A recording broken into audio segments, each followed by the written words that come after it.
talk, say, about domestic violence, and there's a sort of thesis behind it, and I'm putting it in a bit of a nutshell here, so feel free to rephrase it, that men are, in the end, if men are pushed too far by a too aggressive of feminism, there will be a backlash, and that there is, there's a sort of undercurrent of violence, be it verbal. Oh, that's a warning, not a warning, not a commentary it's a warning on the that utility kind of of suggests that there may be sort of fault in those who push progressivism too far. They will get a backlash. Some people, of course, see that as a bit of a permissive environment for bad behaviour. Well, people tend to confuse describing the likelihood of something with supporting the fact that it exists, and I'm describing the likelihood of something, not supporting the fact that it exists. If you push too far on the left, you're going to get a backlash on the right. That's how things work.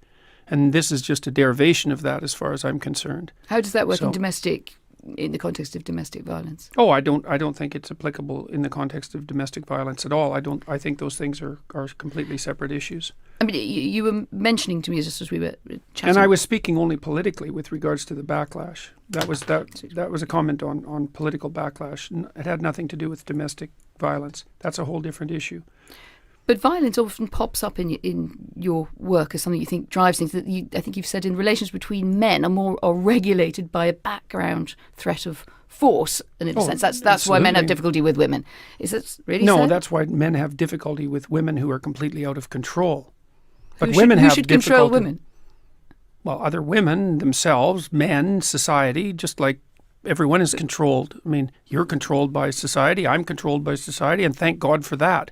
I mean, funny. I mean, you described yourself as a liberal earlier, and I think a liberal doesn't think that a society controls women or men. Well, let's say regulates. I'm a psychologist as well. But what is an out-of-control woman? What is this creature? How do we know when we met one? Well, I'm sure that you've met women in your life that acted towards you in a bullying and detestable manner. It's very difficult for women to cope with that because they don't have any real recourse. And female bullying can be unbelievably vicious.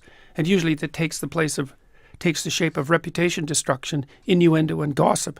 It's well documented. It's very difficult to defend. Men do it too, but men no. But disproportionately women, in your view, or not? Sorry. Yes, disproportionately women. That's what the data indicate. I mean, where is the data on innuendo and gossip? Well, it's among antisocial behavior among adolescents. It's a well-documented field. So, because people look at aggressive and antisocial behavior in women and in men, and in women it tends to take the expression of innuendo, gossip, and reputation destruction, and in men it tends to take the form of outright physical aggression. There's a whole literature on that. It's not a surprise to anyone. This has been known for 30 years. I mean, the rates of antisocial... I think the idea of the female gossip probably predates 30 years. Well, it does. By a long time, but that doesn't make it gospel, but really, people does it? No, it doesn't. But people have looked at how women express... Look, women have to express aggression somehow unless you're willing to say that they're not aggressive. They tend not to do it physically, not to the degree men do, so they use other channels.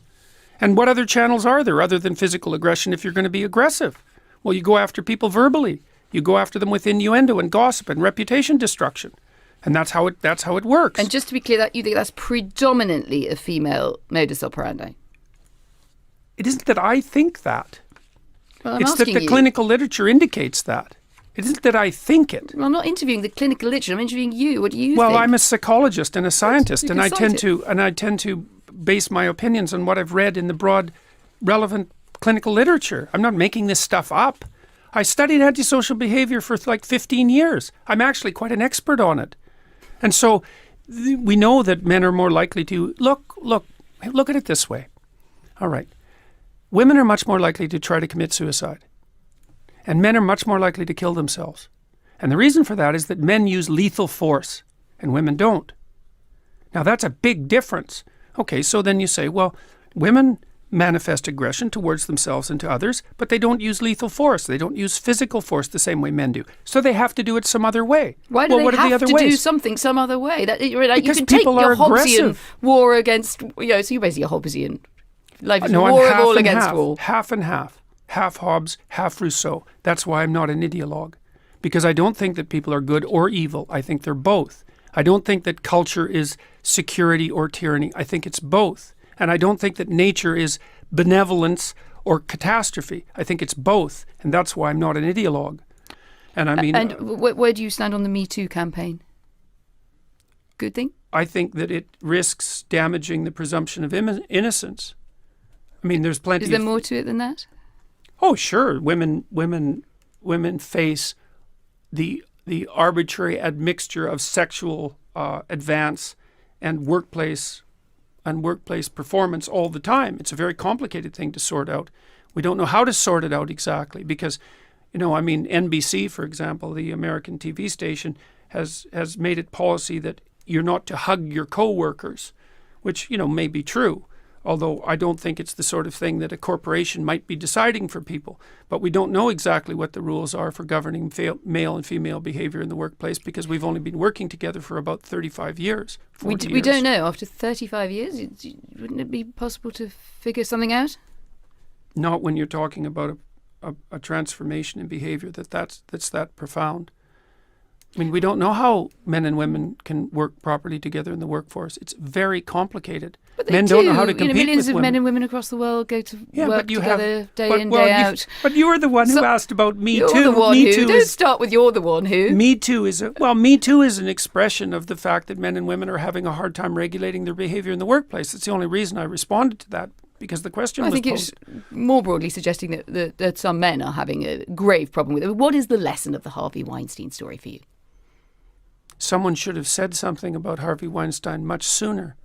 But we could start somewhere else. We could start with Harvey Weinstein was wrong to do what he did before we get other people should have spoken out. It's that's the secondary order issue. Fair enough. I thought that went without saying. There are going to be psychopathic predators.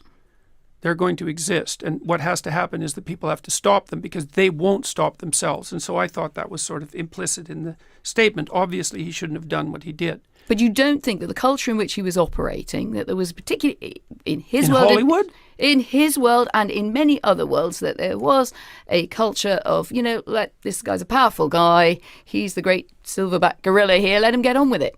Oh, I think that culture was everywhere in Hollywood, which is why I think Not it's just in actually Hollywood? quite... Well, Hollywood particularly. I mean, the casting couch idea has been around for a very long period of time. And I think that the Hollywood types who are all upset about this should look to their own devices with regards to the role they've played in fostering the culture that managed that. So it sounds like Hollywood itself, or the women, or who? No, the entire culture. We were talking about culture. Yes. So, I mean, it's certainly that the Hollywood... What's the sensible thing for women to do about Me Too, to your mind, and what's the less sensible thing? That's a hard question. It isn't obvious to me exactly what men and women have to do in the workplace to make that kind of sexual predation much less likely, with also subjecting themselves to restrictions on the sexual aspect of their existence that would be unbearable.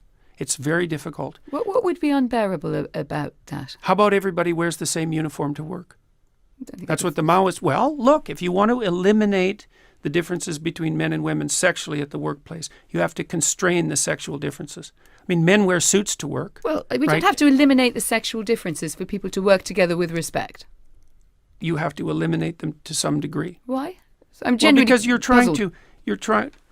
The question here is, to what degree should sexually related behavior be impermissible at the workplace? Well, It depends on how you define it. Should you be able to dress attractively? And if you can dress attractively, what do you mean by attractively exactly? Like precisely. I got into trouble. I mean, I hope I dressed nicely today. You look very well dressed to me, right? You're a man, I'm a woman. We're both nicely dressed. Now we're getting on with the interview.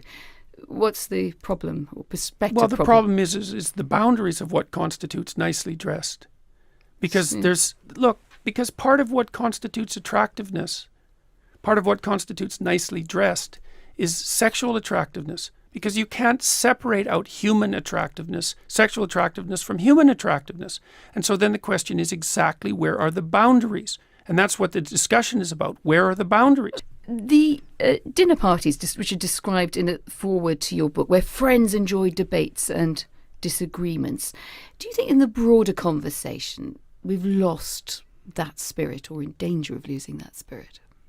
Oh, I think we're always in danger of losing that spirit, right? Because lack of freedom is much more probable than freedom. we have to be very careful to maintain that because it's always under threat. And I do feel that it's under threat now. I think that people are very careful about what they say in ways that aren't good. I think the fact that many comedians won't perform on university campuses now is a very good indication